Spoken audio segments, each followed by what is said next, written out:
Para poder recapitular aqui com os nossos espectadores, o governo federal era contrário à abertura da CPMI dos atos de 8 de janeiro. Só que houve a divulgação daquelas imagens em que o ministro Gonçalves Dias, o então ministro do Gabinete de Segurança Institucional, foi flagrado dentro do Palácio do Planalto, na data dos ataques golpistas, em contato com os invasores. E outros funcionários do GSI também, nesse mesmo cenário, um deles, inclusive, distribuindo água, né, para os invasores. Eu queria perguntar para o senhor, agora, em relação a essa abertura da CPMI, porque depois da divulgação dessas imagens, o governo passou a apoiar a abertura. Mas o governo diz o seguinte, que os bolsonaristas querem emplacar uma versão de que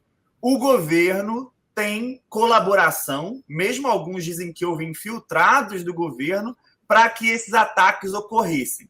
Há uma tese levantada pelos bolsonaristas de que o governo se favoreceu com esses atos, com esses ataques, e poderia ter agido de alguma forma para que eles favorecessem o governo. Eu queria perguntar para o senhor, após aberta essa CPMI, quais são as primeiras perguntas que a base progressista deve fazer aos bolsonaristas para que essa tese de colaboração do governo com os atos seja rebatida?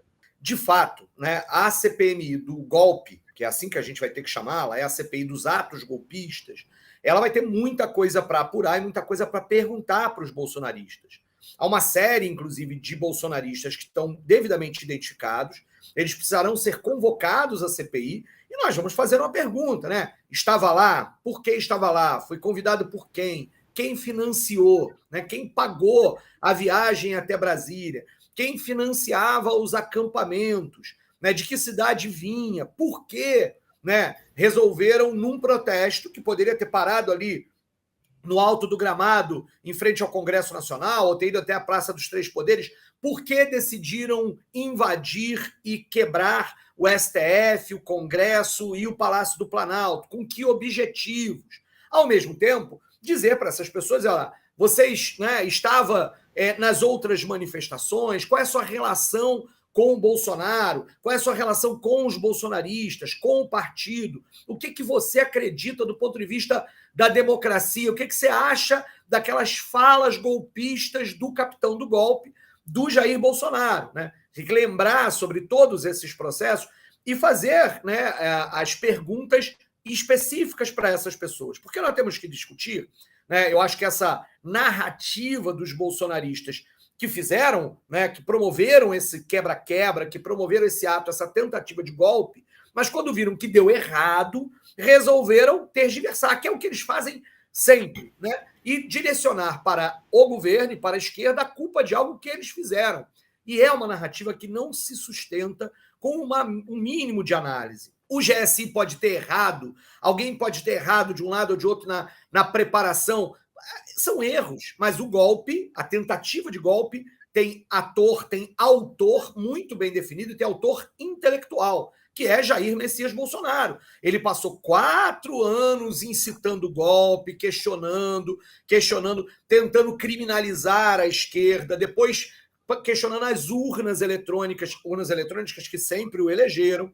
Depois houve um momento da eleição, ele não reconhece a derrota nas eleições. Depois ele foge do país de forma muito bem a calhar que ele estivesse fora do país quando o ato golpista tentou. Ele teve acesso à minuta do golpe. Tudo isso deverá ser perguntado, inclusive, também para essas figuras. Anderson Torres, né, também o próprio Jair Bolsonaro, né, todos eles precisarão ser convocados à CPMI para serem questionados sobre os valores que defenderam e sobre como apoiaram, para que a gente identifique a ação, a autoria das ações do quebra-quebra, o financiamento e a autoria intelectual desta tentativa de golpe. Um golpe que não é um golpe contra Lula, contra a esquerda ou contra o PT, é um golpe contra a democracia. É por isso que entre outras coisas, é por isso que é crime, né? Ou seja, O elemento fundamental é que a tentativa de derrubar a democracia, recusando o resultado legítimo de uma eleição legítima, é crime e tem que ser punido. Eles têm que ser responsabilizados pelos seus atos.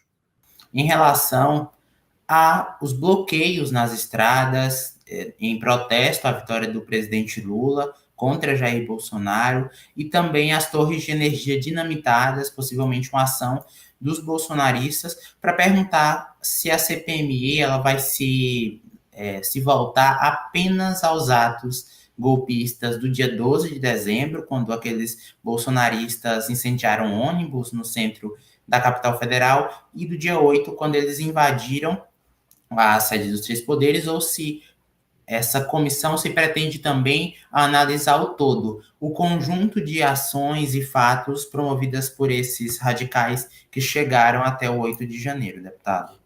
Essa é uma excelente pergunta. E é claro que a gente precisa analisar e investigar todo este contexto, porque eles estão interligados. O 8 de janeiro é o ápice de uma escalada de violência por parte de extrema-direita.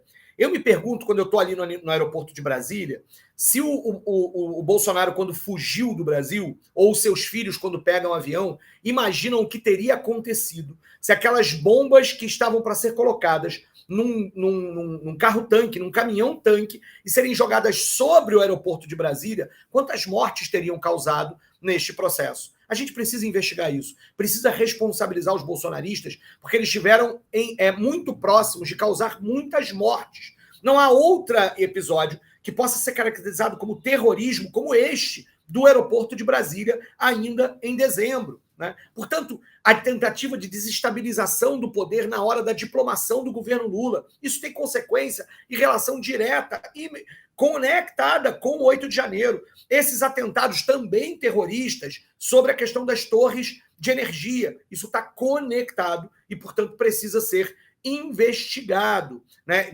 A resposta é sim, nós daremos uma batalha para que as pessoas vinculadas a esses atentados das torres, do aeroporto, sejam convocados para esclarecer mais uma vez. Em nome de quem? Financiados por quem? Há indícios, por exemplo, que as bombas que seriam jogadas sobre o aeroporto e não jogaram porque foram descobertas antes, haviam sido financiadas por mineradores que tinham vinculações com as terras lá em Rondônia, em Roraima, no norte do país. E que, portanto, a gente precisa entender quem é que pagou, de onde vinha aquela dinamite, de onde vinham aqueles explosivos. Autoria intelectual, financiamento de crime precisam ser investigados e responsabilizados. E como eles estão conectados, os bolsonaristas podem chorar, mas nós vamos investigar, nós vamos chegar aos reais responsáveis e responsabilizar essas pessoas.